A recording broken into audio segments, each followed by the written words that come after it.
Aston Martin V8 is a Grand Tourer that was produced by Aston Martin, a British luxury sports car manufacturer, from 1969 to 1989.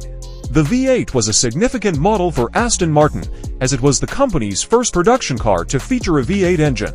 The story of the Aston Martin V8 began in the mid-1960s, when Aston Martin was looking to replace its aging DB6 model. The company's chairman, David Brown, wanted to create a car that would be more powerful and luxurious than the DB6 and would appeal to a wider range of customers. To achieve this goal, Aston Martin's engineers designed a new V8 engine, which would become the heart of the V8 model.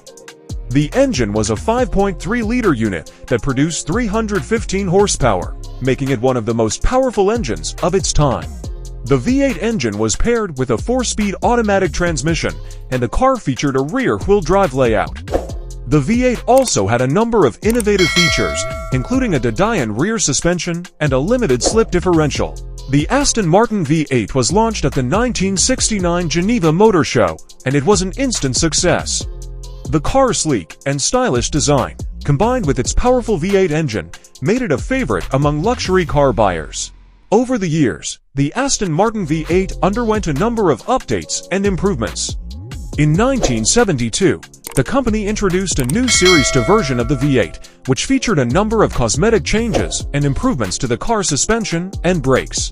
In 1977, Aston Martin introduced a new Series 3 version of the V8, which featured a number of significant changes, including a new fuel-injected engine and a revised interior design. The Aston Martin V8 remained in production until 1989, when it was replaced by the Virage model. During its production run, the V8 became one of Aston Martin's best-selling models, with over 4,000 units produced.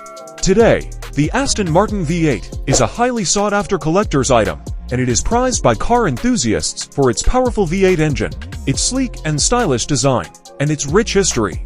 The V8 is also a reminder of Aston Martin's rich heritage as a manufacturer of luxury sports cars.